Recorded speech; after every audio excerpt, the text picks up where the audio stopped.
बिस्मिल्लाहिर्रहमानिर्रहीम। अस्सलाम वालेकुम दोस्तों, मैं हूं शाहिद नईम और क्रिमिनल लॉ की एक नई वीडियो के साथ हाजिर खिदमत हैं। दोस्तों, आज का हमारा मौजू है what is crime and what are essentials of crime. ये सारा डिटेल से हम देखेंगे। इससे पहले कि हम अपनी वीडियो का आगाज़ करें, तमाम वो दोस्त जो इस चैनल पर नए हैं उनसे गुजारिश है कि अगर अभी तक आपने हमारे चैनल को सब्सक्राइब नहीं किया तो चैनल को सब्सक्राइब करके बेल के आइकन पर क्लिक कर दें ताकि हमारा एक लॉन्ग टर्म रिलेशनशिप इस्टेब्लिश हो जाए। तो आइए चलते हैं बगैर ताखीर के अपने असल मौजू की तरफ। तो दोस्तों, हमारा मौजू है कि what is crime and what are essential elements of crime. तो सबसे पहले देखते हैं व्हाट इज़ क्राइम। वैसे तो हर बंदे को पता होता है, लेकिन टेक्निकली थोड़ा सा इसको देखते हैं कि क्राइम होता क्या है। The word crime refers to an act. जो वर्ड क्राइम है वो एक ऐसे अमल को जाहिर करता है और अमीशन प्रोहिबिटेड बाय लॉ, जो कानून की नज़र में ममनू है, कानून उसको करने से मना करता है, because it is considered harmful to society. यानी ये तसव्वुर किया जाता है कि जो आपका ऐसा काम होगा वो सोसाइटी के लिए नुकसानदेह है। Crime is not merely a private wrong.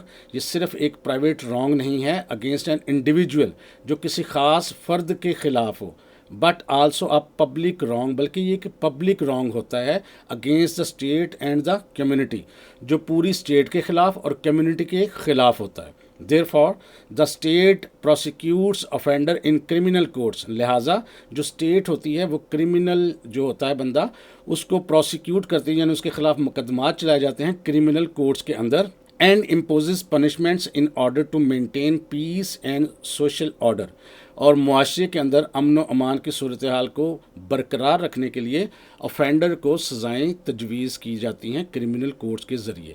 लिहाजा ये ऐसा एक्ट है जिससे पूरी सोसाइटी मुतासर होती है। अब देखते हैं कि किताबों में या मुख्तलिफ जो स्कॉलर्स हैं वो इसको कैसे डिफ़ाइन करते हैं। तो ब्लैक्स लॉ डिक्शनरी में इसकी डेफिनेशन है क्राइम की। Crime is an act committed और omitted in violation of a public law forbidden और कमांडिंग इट। याद रखिएगा कि बाज़ औक़ात कोई ऐसा काम करना जो कानून आपको मना करता है और आप उसको करते हैं तो वो क्राइम होता है, और बाज़ औक़ात कानूनी तौर पर आप कोई काम करने के पाबंद होते हैं और आप नहीं करते तो फिर भी आप क्राइम के मुर्तकिब होते हैं।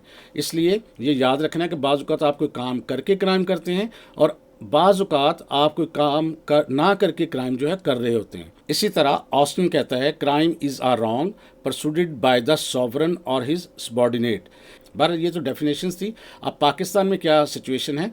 Under Pakistani law, criminal offences are mainly defined in the Pakistan penal code 1860।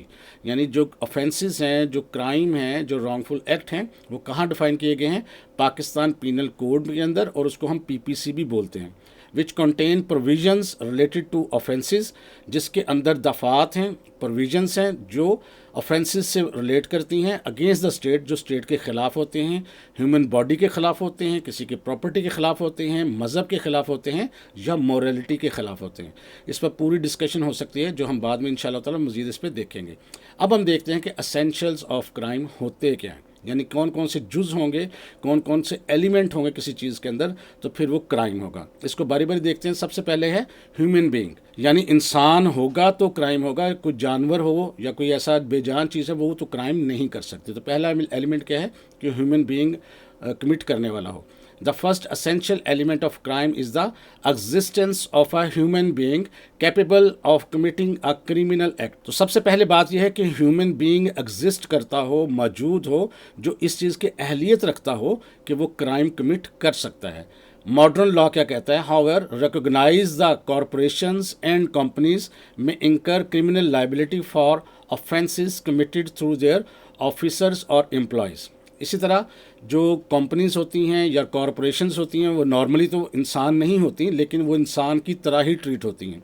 तो मॉडर्न लॉ कहता है कि जब वो अपने ऑफिशियल्स की जानब से कोई ऐसा काम करवाते हैं या करते हैं तो वो कंपनी जो है वो उसकी रिस्पॉन्सिबल कहलाती है मॉडर्न लॉ के अंदर। इसी तरह अब देखते हैं कि सेकंड एलिमेंट कौन सा है।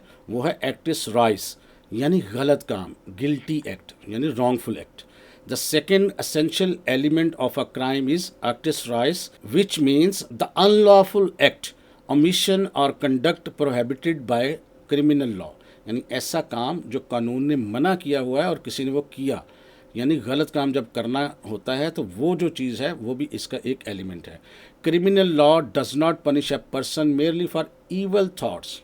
क्रिमिनल लॉ किसी भी शख्स को सिर्फ सोचने पर, गलत सोचने पर या क्राइम का सोचने पर सज़ा नहीं देती, और क्रिमिनल आइडियाज़ या उसके पास कोई क्रिमिनल आइडियाज़ हैं तो सिर्फ आइडियाज़ पर सज़ा नहीं देती, बल्कि गलत काम का वकूअ पजीर होना भी ज़रूरी है। तो ये इसका दूसरा एसेंशियल एलिमेंट है।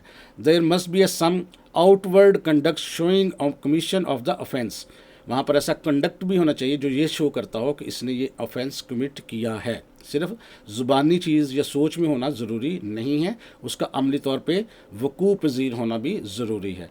तीसरा इसमें एलिमेंट देखते हैं मेंजरिया। मेंजरिया कहते हैं बैड इंटेंशन को, गिल्टी माइंड को, यानी आपके पास जो काम करने की सलाहियत थी उसमें आपकी गलत सोच शामिल थी। The third and most important element of crime is मेंजरिया। ये तीसरा एलिमेंट है और बहुत ही इंपॉर्टेंट एलिमेंट है, जिसका मतलब है कि आपके पास बैड इंटेंशन भी थी, which means a guilty mind, कि आपके दिमाग में कुछ गलत करने की सोच मौजूद थी और क्रिमिनल इंटेंशन थी आपके अंदर। It refers to the mental condition accompanying the unlawful act. ये आपकी ऐसी एक स्टेट ऑफ माइंड है जो आपको क्रिमिनल एक्ट करने के बारे में तासुर देती है या एक इशारा देती है कि इसके अंदर गलत काम करने की नीयत थी।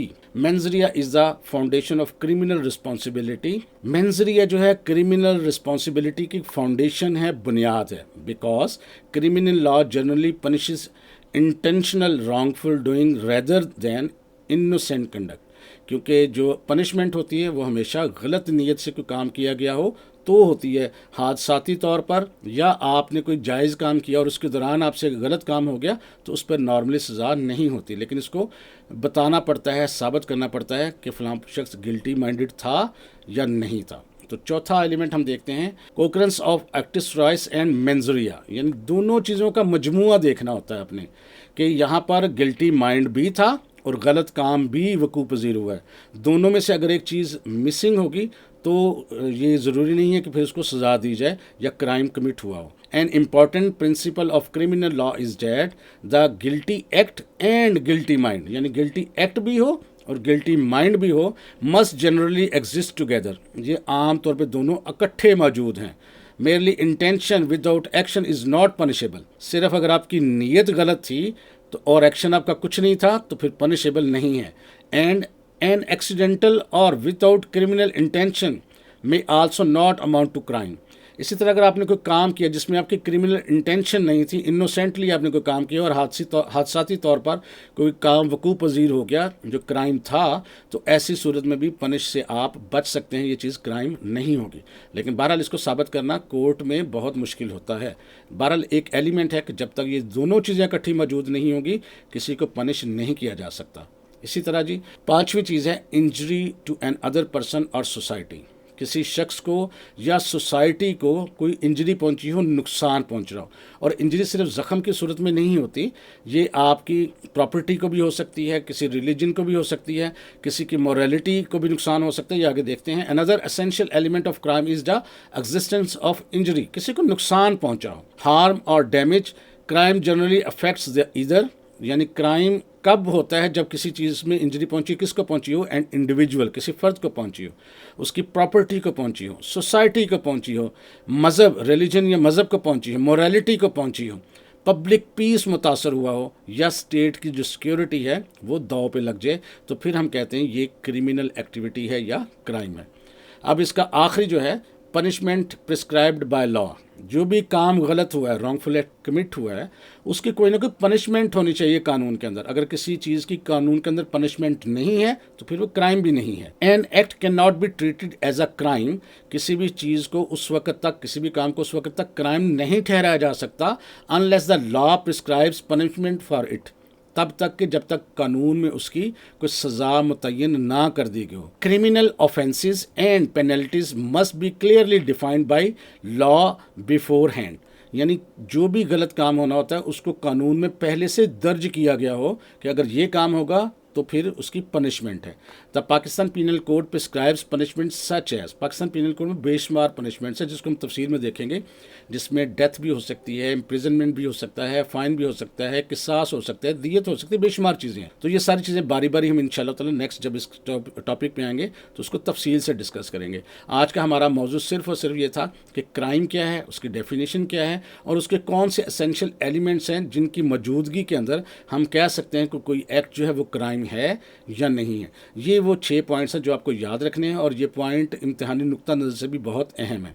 तो इसके साथ ही ये आज का टॉपिक हमारा यहाँ पर ख़त्म होता है। मैं उम्मीद करता हूँ आपको इसकी अच्छे से समझ आ गई होगी। अगर आपके जहन में फिर भी कोई क्वेश्चन आता है तो आपने नीचे कमेंट करके ज़रूर बताना है और मुझे ये भी बताना है कि आपको ये वीडियो कैसी लगी है। अगर वीडियो अच्छी लगी है तो इसको लाइक कर दीजिए और जो लोग नए हैं वो चैनल को सब्सक्राइब करके बेल के आइकन पर क्लिक कर दें। तो इंशाअल्लाह ताला दोबारा मुलाकात होगी कुछ नई चीज़ों के साथ। तब तक के लिए इजाज़त दीजिए। अल्लाह हाफिज़।